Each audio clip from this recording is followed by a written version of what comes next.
Happy start of the week. Happy Monday to you. My name is Lana Labonte. If you're new to my channel, welcome. Live from my living room, here to discuss seeking balance in an imbalanced world. When you look around yourself and you see the world reflected back to you, the question is, where are you in your world that you see what you see? See, everything that we see outside of ourselves is a reflection of what's going on within us. Otherwise, it wouldn't exist. The collective collaboration is what we see in the world. All the world's a stage, and we're all participating, playing our roles. We are all actors, playing a part. We are a character. We have identities. We call ourselves things. We cast spells with the words we choose and the stories that we tell. So is it any wonder that when we speak about something enough, that it is reflected outside of us in our world? That whatever shows up to you, you are choosing at every moment in time. Remember that. Everything you're experiencing is what you have chosen, consciously or unconsciously.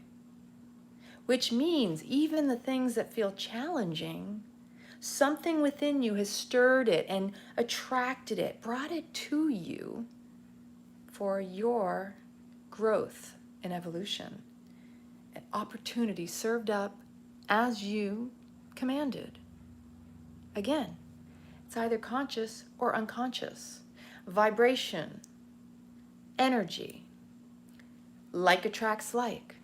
Wherever you're at will be served up right there.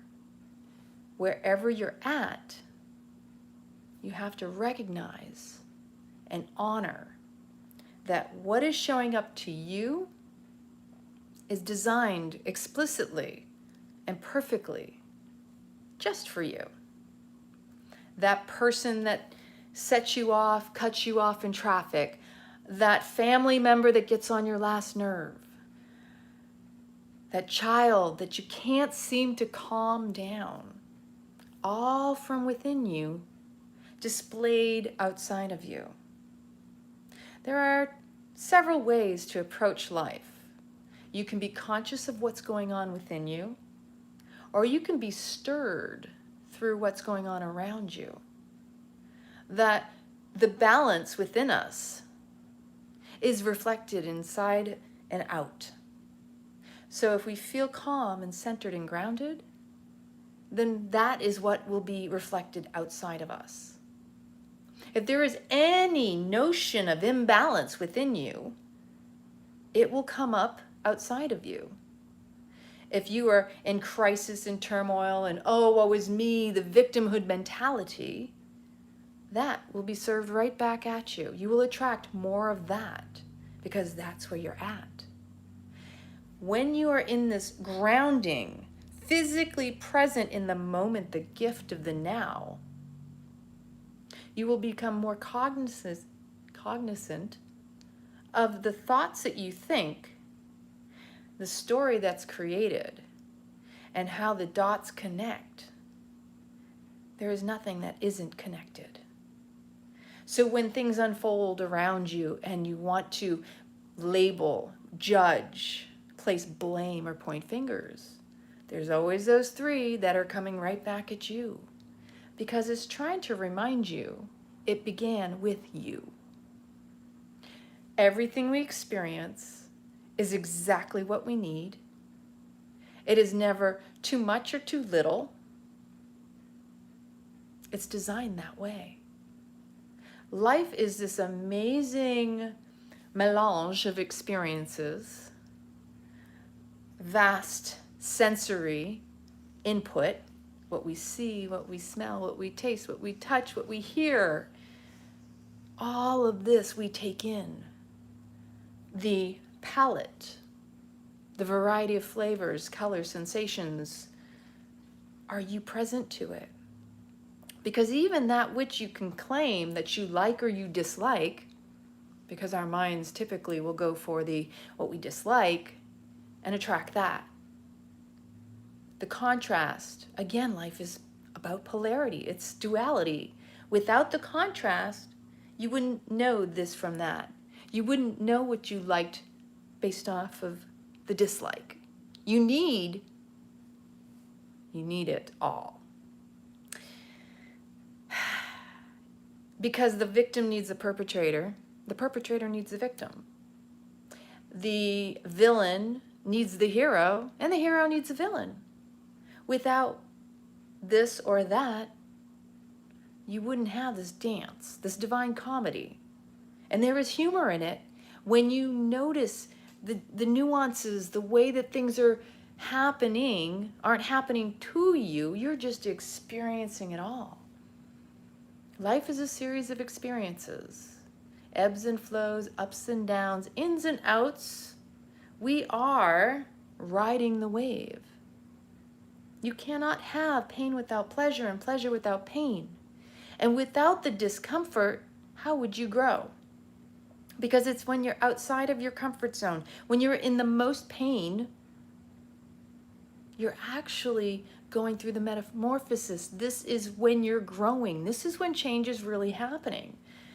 But you know, we get all niggly and uncomfortable. I don't like it. We resist it. We pout. We fight. Because the human condition is what it is. We go into this, I don't like. It's all the mind, and it's all part of the conditioning. If we had been raised to understand that nothing comes without some form of discomfort, change, growth, evolution, that again we can always compare to the caterpillar metamorphosis into the butterfly. That in order to learn to walk, to talk, to move, to communicate with one another, we had to go through some form of I don't know how to adapt and to overcome. But that's what's beautiful about humans, is we are adaptable, we are flexible. We just don't give ourselves enough credit. How good we are at manifesting the experiences we need to take it to the next level. That when we're going through discomfort, that means there's a huge opportunity and growth is happening. That change is on the horizon, and that if we could sit and reflect upon that, like, oh, I don't feel comfortable, my body's achy. Instead of trying to put a label on it or running to the doctor to tell you what you're experiencing, why not just sit with it? Because your body will give you all the answers you need. And you'll get drop-ins, you'll get messages designed specifically for you, because only you know you. And the divine speaks to you in the language you understand. And sometimes that language is the most uncomfortable. I don't like the way I'm feeling right now. It's the only thing that gets your attention, isn't it? Is in your discomfort. But then this is the funny part, is we're taught to resist if it's not comfortable, if it's not pleasurable. Run the other way. Fight, flight, freeze or fawn, stress response. We're in the sympathetic, it's life or death situation. And the truth is, it's not true. It's an illusion created by the mind because of the different types of conditionings around us. That if we could just sit with the fact that we just don't know, and we don't need to know the answers in the moment, but just be present to there is a big change. There's a rumbling going on. The way I use it for myself is I psych myself into, ooh, something's about to change. There's a major change and shift in my life coming. I have my own personal little signs. Everything from breaking glass to things going up in flames and fire. Small, not, major. But unless you're aware of the way that the universe, God, source, divine speaks to you, then you won't be clued in. You'll be clued out. And you'll feel like the victim, thinking it's being done to you, when it's being served up to you, for you, designed specifically. See, stress, we have good and bad, is not a bad thing, because it's the only way that we can kick into when we need to take action.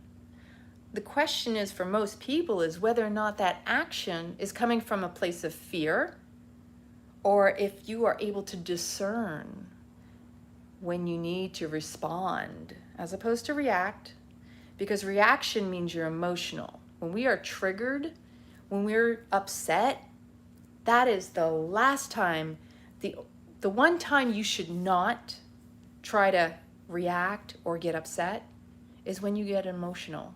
Because when we become emotional, that's when we're easiest to manipulate. That's when we make the worst decisions. We're irrational.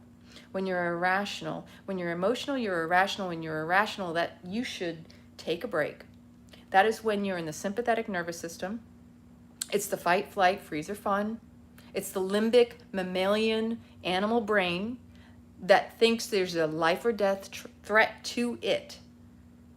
And we humans, we can discern that. But most of the times, people are actually just freaking out instead of sitting with, oh, look at this. Something for me to work through. It's not fight or flight. It's not a death or a life situation. It's a, hello, get my attention. It's a this or that. I'm imbalanced. Because when you are caught off guard, when you are triggered, it's always an opportunity served up to you for your growth and evolution. But instead of fighting against it, we need to lean into it, inquire, to be more curious, like a child, like a beginner, like a, wow, there's something here for me. I don't know what this is. It's unfamiliar. And without your inquisitive, childlike mind, you can do some crazy off-the-wall stuff. You can end up fighting things that are not necessary, creating more pain and more suffering. It's just like when you're doing a physical exercise and you're already anticipating the pain. By anticipating the pain, you're actually creating it. The pain doesn't exist except for up in here. The only reason it manifests is because you anticipate it. So this is the true reality, and it's a proof positive of your ability, your power to create your reality. That whatever you anticipate, you create. Nobody does it to you, and it's not Murphy's Law. We need to scoot that excuse and blame, shame game, pointing fingers. We need to be personally accountable. Take responsibility for our power. Re-empower ourselves instead of disempowering and trying to blame some external source, which it is not. Everything comes from within. Again, it's displayed out. Nothing outside of us is being done to us. It's showing us. It is the mirror reflection of where we're at in our lives. If you're unhappy and you're looking around trying to figure out what it is that you need to do, go within. Because that out is just giving you a picture. There's more information within you than you'll ever find outside of you. Seeking answers, asking for advice and help. It's one thing to have a dialogue, to have a conversation, to stimulate you into thinking further. Not to enable your story, because that's where we get in trouble. When you call someone up or you engage in a conversation with a friend and you both sit there and commiserate and you just, it's a gossip, it's a judgment, it's a da-da-da-da-da-da, versus, here's my experience, and as you're speaking, you hear yourself. You hear your own words, which the mind likes to hear your own words. It likes to hear your own sound of your voice, because that's where the answers lie. 80 to 90% of what you say, what I say, and I listen to, even right here during this live stream, as I speak, I'm intended to hear what I say. And anybody that ever channels or is an intuitive giving you what they are sensing or channeling or feeling, whatever's coming through them, is also meant to listen, to hear. Because we are each other's medicine. We are each other's magic. And that with one another, we can give the antidote by stimulating something energetically, again, through the five senses. That is how we grow and evolve. So as I speak and I hear my words, I hear my answers in my verbiage, in my dialogue. It's not that we need someone else to give us advice. Sometimes we need a shift in our perspective, but most of the times if you just listen to your own words, you'll hear your answers. And it's a beautiful gift when you can tap into it. And with meditation, which is single-minded focus, doesn't mean you need to be sitting in a chair and om and trying to be silent. It's just to be present to all of your senses, to be present and open a channel, a vessel to receive. Prayer is asking, meditation is listening to all the cues, all the signs, whatever word drops in, whatever song comes on, a sensation you get, a memory that pops in. Yes, our minds are very busy. And meditation typically shows you, oh my gosh, my head is just full of all these thoughts. All these things come into my head. I can't sit and meditate. That's going on all the time. Meditation is clearing out that garbage, is clearing out all that mind chatter. And it's why it's so important to meditate daily, to be in awareness of what's running your programs, what's behind all your stories and your beliefs. Because that dialogue is 24/7. And if you don't know what that is, you are unconsciously being manipulated and run by that program, by those thoughts. To tap into those thoughts and to be fully present, like, oh wow, ooh, I'm really harsh on myself. Because that gives you awareness. With that awareness, you have a key. Now it's up to you to unlock the door, the opportunity to grow and evolve, to reflect upon it and go, wow, ooh, I can do better than this. I am my own worst inner critic. I know I am. And when I hear those words, is it true? Is it kind? Is it relevant? Challenge them, because that's the only way we work through the beliefs we have been holding on to for so long. See, our biggest addiction is to our own belief systems. Before anything else, everything's starting up in your head. And if you've been following me long enough, it's always translated in the body. Because the body's keeping score. It's a tattletale on the mind. Everything that doesn't align with the mind gets lodged and stuck in your body. You have pain in your body? Again, that discomfort is your opportunity for growth. We have to have this sort of languaging, physical, emotional, mental, for us to clue into the changes that are occurring. So when you do recognize there's pain in my body, there's a misalignment with my mind. Dis-ease is dis-ease in the mind. If you can sit with that, reflect upon it, ask it questions, inquire, then again, this gift will be served up and an opportunity to grow and evolve out of it.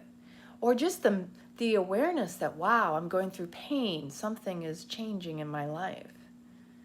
Most dis-ease in our mind is because there is a major change in the forefront that we're even unaware of.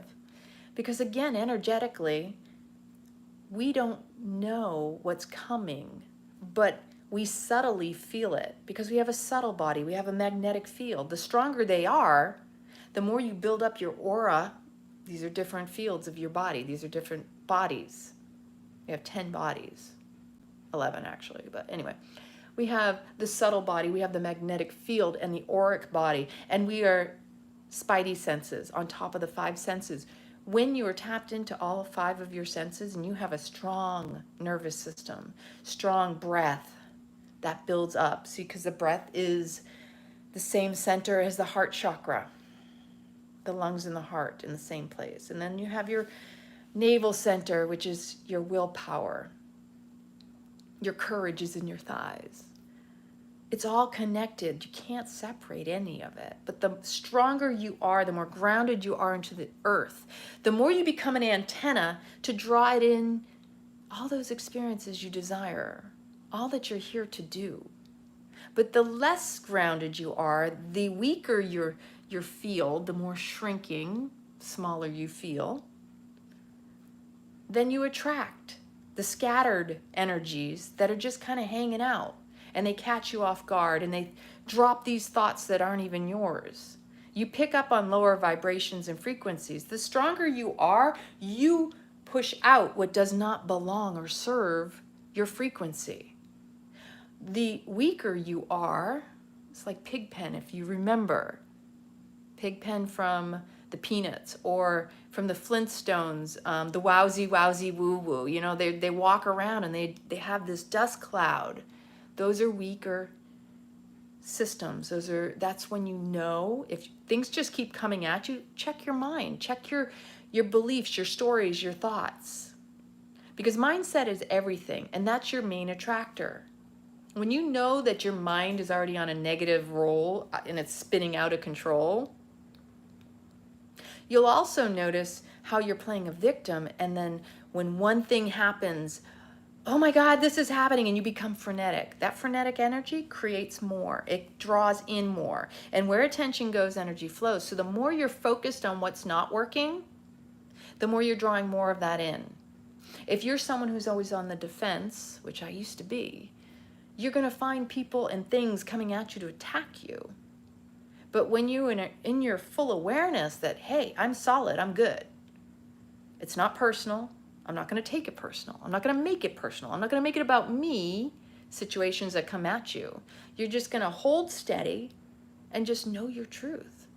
Because when you know you, the good, the bad, the ugly, the beautiful, nobody can come running at you and catch you off guard. Nobody can knock you off when you are solid and rooted in you are a channel. Nobody can do that. That's the difference between power versus force, and this magnanimous, magnetic force that you are. We are all powerful. And when we notice we're out of balance, we need to seek it again. So again, pain. Pain is telling you something's off, changes are occurring, so we look to course correct. Instead of looking outside of you and trying to label it or find, logic, because again, the same, you cannot fix something with the same logic that created it. If your mind is in a victimhood mentality, then you need to shift out of that. And the best way that I know how to shift anything is to move my body.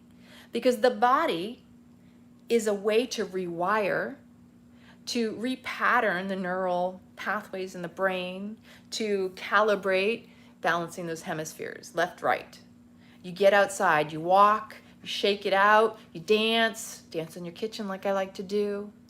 Whatever you got to do, just do that. Sometimes sweating it out, riding a bicycle, getting out of nature, jumping up and down, getting on a trampoline, getting on a rebounder. The more you are willing to shake it up, it'll shift it out. But if you just keep up in here in the mind and you ruminate and you just commiserate and just, tell that story again, you're casting a spell that's drawing more of that to you. But first it takes the awareness. And I don't expect everyone to just be like, oh yeah, I'm just all in my awareness, because it takes time. It takes practice. It takes dedication, and it takes doing the work. And you're worth doing the work. But sometimes our mind gets a little lazy. Just like with exercise, again, we'll talk about if you're anticipating the pain, you're creating it. If you're anticipating the worst case scenario, you're creating it. Nobody ever does anything to you. And when we get caught up in that, my life sucks, nothing ever goes right for me, you have to be very mindful of your languaging and the words that you speak, because that carries energy and it creates, it casts a spell. It throws it out into the universe, and the universe says, oh, you want more of that? Because that's where your focus is. vibration, frequency, energy, colors, sounds. Put on some music that uplifts you. The only way to get out of your state and out of your misery, to create balance, is to shake things up, to do things that are uncomfortable. If you're already uncomfortable, move it or you'll lose it. Ironically, when most people are the most uncomfortable, they sit there and they complain about it, which only makes it worse. But if you're in the presence of people who enable it, oh yeah, you're right, oh yeah, it's not your fault, that's not going to serve you. It's not helping you grow. It's keeping you stuck and stagnant.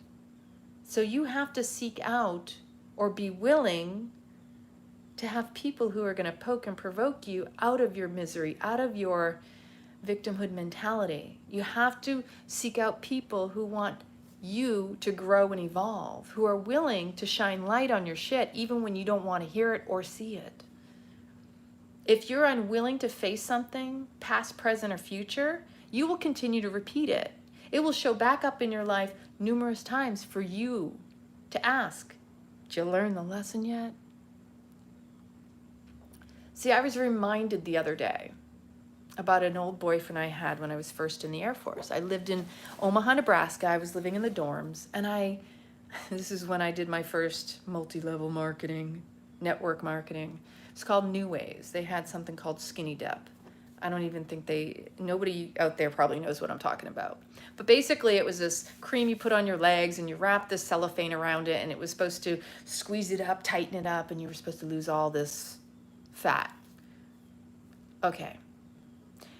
Ever since I was young, I just had this fascination with never wanting to be overweight, obese. I always wanted to be fit. I've just always been very attentive to my physique, my body, and I've been active. I've been in exercise all my life.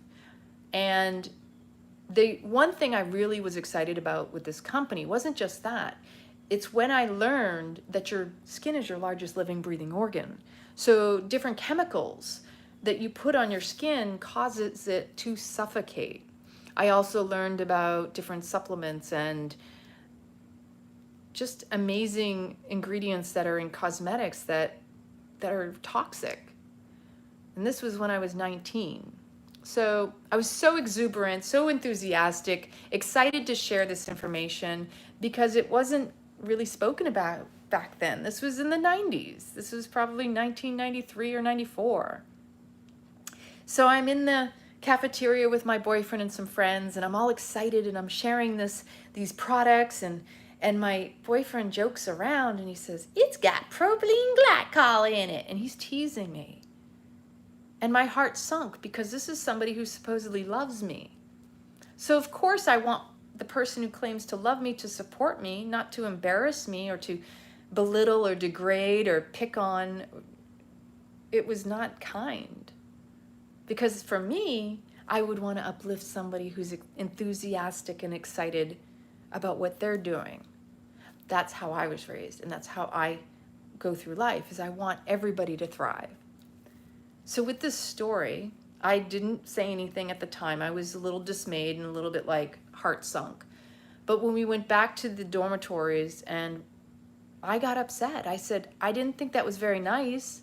Why did you do that? Why would you tease me?" Because I had been talking so much about these different chemicals. And sometimes people don't want to be confronted with change. So instead of like going, "Wow, I should research that," or doing their own due diligence, what they do is they tease you. They attack you because it threatens everything they know. And when somebody doesn't want to change, they'll make you look like you're the crazy person because they want to be enabled in their behavior.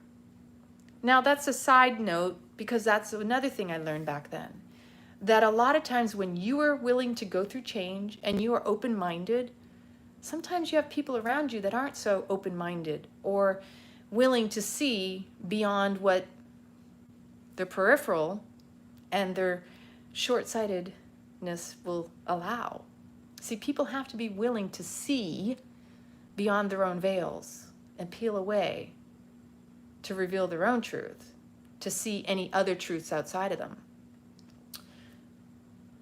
He didn't understand that because it wasn't his intention to hurt me, that I still felt hurt. I still felt embarrassed. I was upset.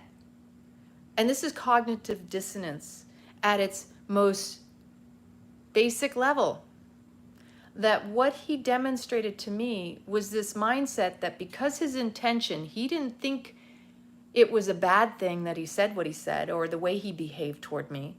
That because he didn't mean to hurt me, that he couldn't just accept that he hurt my feelings. Instead, it was more like, I didn't mean to hurt your feelings, so you shouldn't be hurt. He kept trying to rationalize and justify that he was just joking, so I shouldn't be hurt. And this still happens a lot. People don't understand that just because you don't mean for something to happen doesn't mean you have control over it based on your mind. No, if your intention is one thing and something else happens, you cannot invalidate that and you cannot rationalize that and try to disprove it. Because what you're doing is saying that that person's feelings don't matter, that they don't count, that you don't care, because you're so attached and addicted to your own mindset. Well, I didn't mean to hurt your feelings. He was defending his mind, but my heart was hurt. So when someone is hurt, the last thing you should be doing is trying to say, well, you shouldn't feel hurt because I didn't mean to. If anything, to hold that space for them and say, you know what, I'm so sorry. That was so not my intention. I am really, really sorry. I did not mean for that to happen. I apologize and I see you. And most of us actually are still under this influence of pain from times in our lives when people have hurt our feelings and it was never acknowledged or recognized. In fact, it was invalidated because they were so about being right and defending their mindset, defending their own behavior, that they couldn't see they were actually hurting your heart even more. So I learned this lesson at the age of 19, and I remember it took 6 months, and I was stationed in Korea, and he picked up the phone, and he calls me and says, you know, I really want to apologize. I realize now that back then, even though I didn't mean to hurt your feelings, doesn't mean it didn't happen.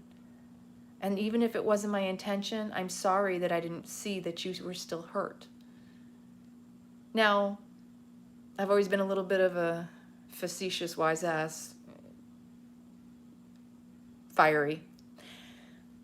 I was on the phone going, rolling my eyes. I just remember this because it was just like, in my mind I was thinking, yeah, it only took you 6 months to figure it out. But in retrospect and in hindsight, not everybody is able to see. Not everybody's going to get what you get and understand what you understand in the moment you do. Sometimes people are a little further behind you. And so on the one hand, yes, I was hurt. On the other hand, I'm appreciative that he even recognized that. 6 months later, some people take years. Some people never get it. To me, I was appreciative that he recognized, acknowledged, and he reached out to me. That he had the maturity and the cognition, because he had gotten through broken through that, that veil that he had. He was able to recognize that he may not have intended for something to happen, but it still happened. It's like pointing a gun at someone and trying to say, well, I didn't mean to shoot you, but the gun was in their face. It's the bottom line. And this is basic gun safety too, by the way. You never shoot a gun at anybody unless you're intending to shoot it. So it's just like I said, if you're pointing a finger, you got 3 back at you. And you always have to be humble enough to acknowledge that just because you feel you're put on the defense doesn't mean the other person themselves, you're both attracting this experience for each other's growth. So if you feel triggered because someone comes at you with the finger pointing, blaming and shaming or attacking you in whatever way, shape, or form during these times, take a deep breath and step back and ask yourself, where is my opportunity in here for growth? And is this person coming at me because of me, or is there really something deeper seated in the situation? Another situation I was also reflecting upon is how somebody has something going on in their life. A lot of times they look for distractions. A lot of times, instead of recognizing their own inability to confront issues in their life, they find people to use as scapegoats and to blame them for being such and such or doing this or that, so that they don't have to look at their own stuff, because that's easier than going within. And all that does is show the individual or show the other person that, you know, we're here to serve each other. You can't show a person who's in their emotional state the rationality or the actual experience. You have to create the space around them and be a container. And if two people are triggered together, it's tit for tat, and it's not gonna resolve well. Somebody has to be mature enough to say, you know what, neither one of us is in a calm state right now, so we're not gonna come to an understanding or a conclusion. How about we take a little time to reflect? Again, when you're irrational and emotional, you make poor decisions. You say things you wouldn't normally say. You act out, because reaction is explosive. But when you are calm enough to reflect, you'll start to find, wow, this isn't about the other person. It never really is. This is about me, and on a deep level, I have something to heal.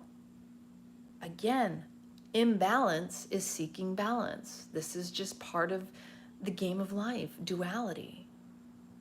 Imbalance, you're running from one side, you're swinging on the pendulum of life. When you're way over here or way over there, you're imbalanced. And when you are coming to the neutral spot, when you are in that 0 point, there's so many different ways of calling it. It doesn't really matter. This and that don't exist when you are in perfect harmony and bliss, because this and that are equal opposites. So again, remember that from one extreme you will move to the other, and that most of us seek out pleasure to avoid pain. But even in that case, when you experience pleasure, just be prepared. The gift of pleasure means you will at some point experience pain that is equal to it. And what that means is it's upgrading you. It's part of the cycle of life. It's the ebbs and the flows. And that when you have had the most amazing, pleasurable time, there will be remorse and pain equally as that pleasure. That pleasure leads to pain, and that pain will prepare you for the next level of pleasure. Because we're only ever, if you are really conscious of it, growing and evolving. Even if it doesn't seem like it at the time, when you look back on your life, you start to connect dots and see, oh my gosh, I see how this is related. How divine this comedy of life is. That it really is a dance.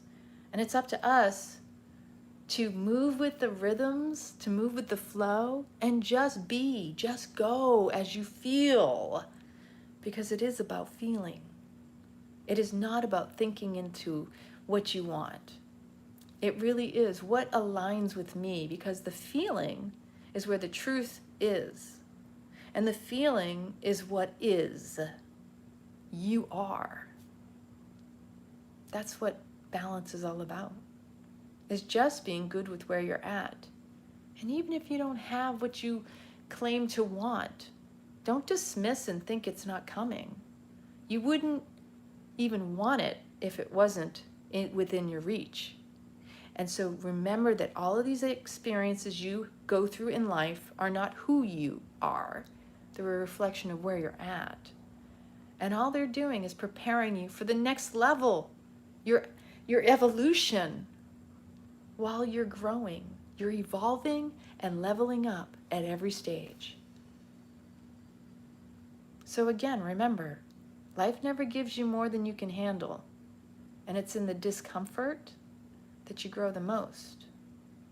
It always precedes change, and it's always in your best interest. Trust me, I'm a living example. So, I hope this serves someone out there. It's a beautiful Monday, start to your week.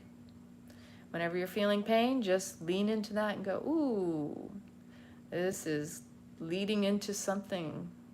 And pain always precedes pleasure, and pleasure always precedes pain. Where attention goes, energy flows. Get into the rhythm of life.